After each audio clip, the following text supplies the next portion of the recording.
everybody, it is Melanie Mitro and Katy Ursta, and we are the hosts of the Make Chic Happen podcast. And this podcast is for you, friend. We're going to dive into the skills, mindset, and systems you need to build a successful social media presence, and it supports your business goals. All right, and I am Melanie Mitro, one of the co-hosts, and I have left my full-time career in early intervention to be a stay-at-home mom, and I'm seriously craving something more. All right, and I'm Katy. I am a stage 4 cancer survivor. I absolutely love all things storytelling, and I was a teacher who truly just wanted to get the groceries paid for. Never in a million years did I see what would happen with this business. Oh my gosh, and here we are, 10 years later, and we have built multi-million-dollar businesses from our laptop, from our kitchen tables, basically anywhere that you have Wi-Fi. And the cool part is now we get to teach other people how to do the same. So just 2 female entrepreneurs who are wives, moms, and we're also besties who want to take you on the journey right alongside us to help you build a business that you love and a life that you desire. All right, so come on in, check out today's episode. All right, we're back. It is the Make Chic Happen podcast, and Katy and I are talking to you about the fourth quarter push. Yes. Today, because I mean, it is the fourth quarter, and we're getting into the last part of the year, and there's kind of 2 people out there in society, right, that run businesses. It's like the people that are like, fourth quarter, let's go. Like they're running towards their goals. They're like puke and rally people. They're like, let's keep going. Okay. Yes, absolutely. But then there's also other people that say, oh my gosh, I'm nowhere near where I want to be for the year. I've procrastinated. I've sort of enjoyed the first, 3 quarters of the year, and then they just shut down. Yeah. It's like the goal seems so far away. There's no way they can get there. So they kind of go, you know what? I'll just come back in the new year when it's like a new year, and I'll just take some time off. I love that you share it like, you know what, I'll just do that. No, for me, when I would hear the word push, not anymore, but it really in the thick of building my business, and I heard the word push, it was that I wanted to crawl into a hole and just hug myself in the fetal position. So it wasn't just I'll get back to it in January. It was actually like a trigger for me. And Really? I actually do think it is that for a lot of business owners. They get so worried about not achieving the goal, and they build up that fear and that worry in their mind so much. Yeah. That it actually makes the goal almost unattainable because they just don't like the feeling going into it. And so I wanted to clarify that because I know that you're more of the type A puke and rally type of person. For sure. 100%. I am 100%. Like, you give me a goal, you put a competition in front of me, and like balls to the walls, like I'm not holding back. Yeah, no, and I'm in the fetal position. Not that I can't, but It's interesting because then pushing for a goal really doesn't bring you joy. It actually causes an adverse reaction. I actually feel like when you talk about fetal position, I envision somebody like getting ready to hurl. Like that feeling of just nauseated and sick. Not in a positive way. Yeah. No, I think I should clarify that. I do enjoy working towards a goal if it's done on my terms, which kind of brings us to what we're talking about today, which is making sure you're aligned to your goal and why it matters to you, which is critical to building a business and having success. It is. So it's important that you set goals. It's not that you want to shy away from goal setting at all. Because as you can hear, both Katy and I set goals, work towards them, work incredibly hard. We sometimes approach it in different ways, but we get to the same outcome. And that's really fair to say. For sure. But I want to say, if you're, no matter which type of person you are right now, where you're like, I'm pacing along and I'm doing really good, and if I just give it a little more effort, I will accomplish the things I want for the year. Or you're on the flip side where it looks so far away and you're not sure it can happen. I want you to remember that even if you work hard from now until the end of the year and you don't reach the goal, you don't get to where you want to be, you will be further along and you will have created momentum way more than the people who just shut down and said, I'll come back in January. Because when business is typically slower for some of us over the holidays, right?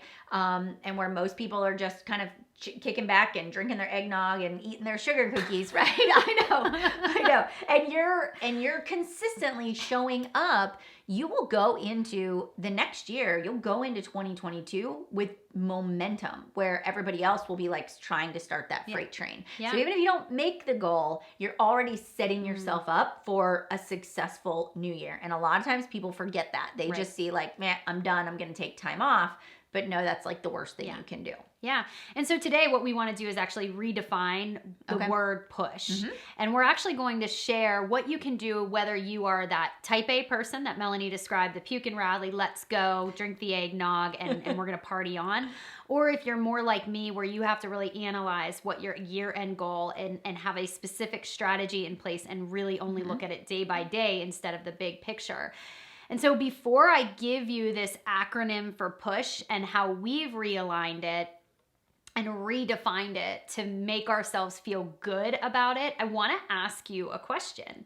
And that question is very, very specific and it's personal. And if you want to share or give us feedback, of course, on Instagram, that's great.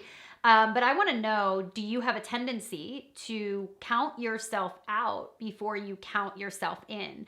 And have you actually really analyzed your numbers for where you are right now and looked at, okay, well, what do I need to do on a daily basis to actually get to where I want to go? And once I look at those numbers, the truth, no longer clouded with the feelings of can't, is it actually possible? Yep. And I know that you shared a story with me yesterday about somebody in your organization. I would love for you to kind of like take a minute to share that because I think it's really important. Yeah, I was having a conversation with one of the people that I mentor in my organization, and she was panicked because she's like, I don't think that I can achieve the goal, and the goal was elite. So for those of you in the Beachbody world, right, she was like, I just don't know if I can do it. Like I'm gonna have to push everybody, and I'm gonna have to give up everything that I've been working towards. And I was like, well, have you actually sat down and looked at the numbers? And she was like, no. I go, well, have you broken down what you need to do every single month from here out to the end of the year to see what it's gonna take? No. I go, so you've basically counted yourself out. You basically just said it's not possible, but you never really let yourself get into the numbers to figure it out. And so I was like, okay, you need X amount of points. And then, so this is what you need. And I just walked her through what she would need. And I was like, so what are you doing now? She's like, oh, well, I'm already kind of doing that. Maybe like a little more effort. And I said, okay. So when in reality, it's not really going to be hard for you to reach this goal. You're not going to have to push in an unhealthy way. You're going to have to drag people along. You're not going to have to throw your life out of balance. It's just really intentional effort on the right actions and just tracking your points. Yes. And she was like, oh, well, yeah, I can totally do that. Right? So it was just kind of this moment where I just sometimes think we don't even let ourselves go there. Yeah. And it's totally possible. I know. And so we count ourselves out. So we really want to gut check that question. And before we even get into the 4 areas of the push goal that are done in a healthy way, I want you to actually think about what your year-end goal is and then take the feel and the emotion out of it and say, is the action that I need to do, is it possible? Yep. And then the second question, of course, is, are you willing to take action? So let's actually talk about push and the acronym we created for it. So why don't do you want to talk about P or do you want me to talk about P? I can talk about it. Yeah. Great. So our P in push is purpose. And it's really important that with any goal, we actually know what the purpose is and that is it aligned to joy and our priorities. So is the thing that we are working towards, is it aligned to our joy and priorities, right? And so I think about when Katy and I put things on our calendar, right? We very often, there are a lot of things that come our way on a day, requests constantly that come our way for our time, for, our input or to create something. And even us, we're constantly creating ideas, but we're always asking ourselves, do we enjoy doing these actions? And sometimes we have to do things we don't love. Absolutely. But then we're always going, is it aligned to our priorities? Is it going to throw us out of balance? Right. And is it getting us closer to ultimately the business we want to create for our families? Right? Yeah. And the more we do it, the more we ask ourselves, does this feel good? Is this aligned to where we want to go? The better we get about making decisions that actually are aligned towards the goal. Yeah. And so I really want to remind you that when it comes to your purpose, always knowing what you're working towards is critical. And if it doesn't feel good to you, you have to ask yourself really why. What is it about the goal that's making you uncomfortable? Is it because you feel like somebody else is pushing you towards that goal? or because you actually think you can achieve it, but it feels really far away. Right. So let's talk about the second one. And I really love this one because I have a love-hate with this part of the push goal, and that's urgency. And usually I want you to think about, even as I say the word, this is urgent, how it makes you feel. And I don't want you to think of it as a negative. If you do feel that, I want to re-look at that word and think about urgent more as it's really important that it get done because it matters to me. All right. So the word urgent is the second part. And quick story for you. And this is hard to believe, but this was 8 years ago. My son Dom was just born. And I remember that I had this conversation about, is it possible for me in the Beachbody world to go elite? And I remember having a conversation with Melanie, and it was her saying, you know, Katy, have you looked at your numbers? Like, it's actually possible for you to do. So she had kind of planted that seed. And I re-looked at my purpose, and I thought to myself, you know what would be amazing? If I would do this, if I would achieve this goal, I would be able to earn more income to extend my maternity leave. But I also acknowledge that that deadline is about 6 weeks from right now. And I believe it was in September when I started working towards this. This was 6 or 8 weeks. And so then I broke it down and I looked at those numbers and I realized it was actually possible.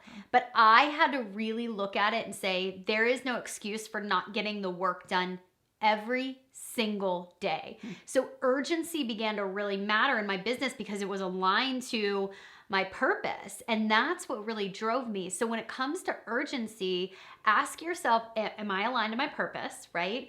And then am I actually feeling like the goal matters enough to work towards in the time that I can? So urgency is part 2. I love it. Okay, so let's talk strategy. Oh, this is so up your alley. I feel like we lined it up perfectly for you. We did. So the S is strategy. So now that we've decided we're going to push for the goal, we don't just show up on day one and be like, what am I going to do today? You know, because that's like the easiest way to spin your wheels and to waste time. So we really need to take a step and say, what are the action steps that I need to take to achieve the goal I'm working towards? And just like I did when I was mentoring one of the members of my team, we started to walk through, okay, what's the breakdown of the points?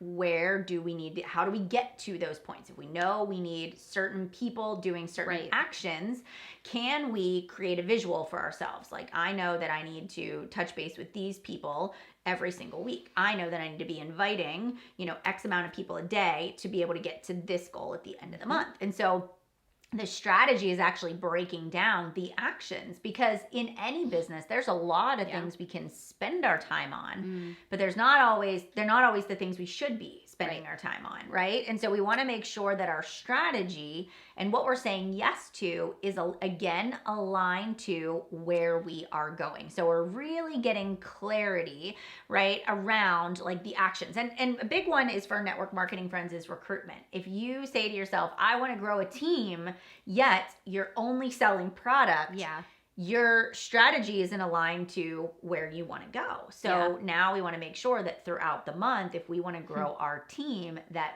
we're running sneak peeks and we're inviting to the business opportunity and we're growing that email list and we're doing discovery calls and we're positioning ourselves as an expert in the industry, right? So that's a strategy. That's the difference between just showing up and saying, what do I do today? And knowing exactly what actions are going to produce the results. Yeah.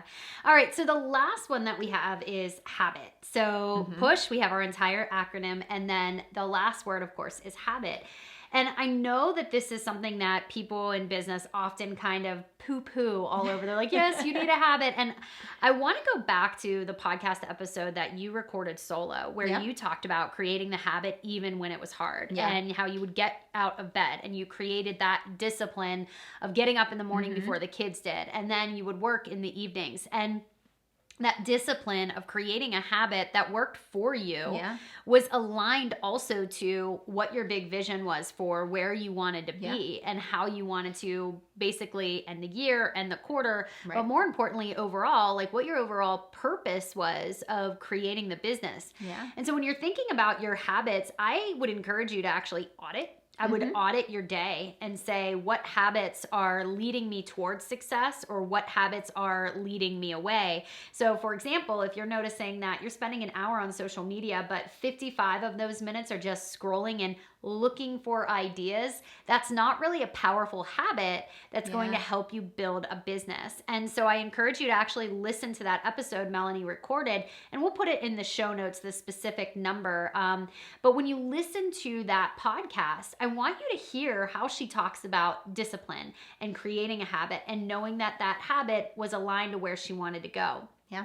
And that's what we need to do as well. Yeah. But it leads me to this idea that people lie to themselves and say, I need 10 hours a day, or I need 8 hours a day to build a successful business. And it's a lie. It is a downright lie. And I do firmly believe that you can build a successful business on your own terms, defined for you, with very little time put into it if you are willing to create that push. And by push, I mean that you have your purpose, you have your urgency, you have your strategy, and you create a habit. When you do that, you can really look at, wow, I can get a lot done in a very little amount of time. I know. And again, people count themselves out because they think push means sacrificing everything that I need to do. Push means like no joy and no fulfillment. And that's not it at all. And one of the things that, of course, Katy and I created a resource for you that you can actually access, and we'll drop it in the show notes, is the proven 2-hour workday method. I mean, Katy and I both built businesses in pockets of time. And so even in seasons of intense push, we were still operating based off of the model that we created. So it's actually a freebie. So you can click the link in the comments, you can download it. Not only do we give you a checklist, but we teach you how to do the actual activities that are on that checklist. And we even send you some emails about it as well to help kind of give you some color. So if you are saying to yourself like, okay, fourth quarter, I've been playing it safe, like it's my time to shine, I've got a big goal, I have a big vision, I'm ready to step it up, then let's go. Let's go. And so download the proven 2-hour workday and come hang out with us in the Chic Influencer community. We would love to have you. We're actually going to be taking a deeper dive into the fourth quarter push, giving you some actionable sort of items to work through, and really having a conversation with our community members about what does it look like? What does strategy look like? So we'll be walking you guys through strategy right in our Facebook group, in our community. We can't wait. All right, you guys, thank you so much for tuning in this week. We'll see you next week on the Make Chic Happen podcast. All right, so if you loved today's episode, make sure you head over to wherever you listened to the episode today and leave us a rating and review. And also take a little screenshot and tag us on Chic Influencer. We'll feature you in our stories. Plus, we'd love to get your feedback and hear from our listeners. Until next week, let's make chic happen.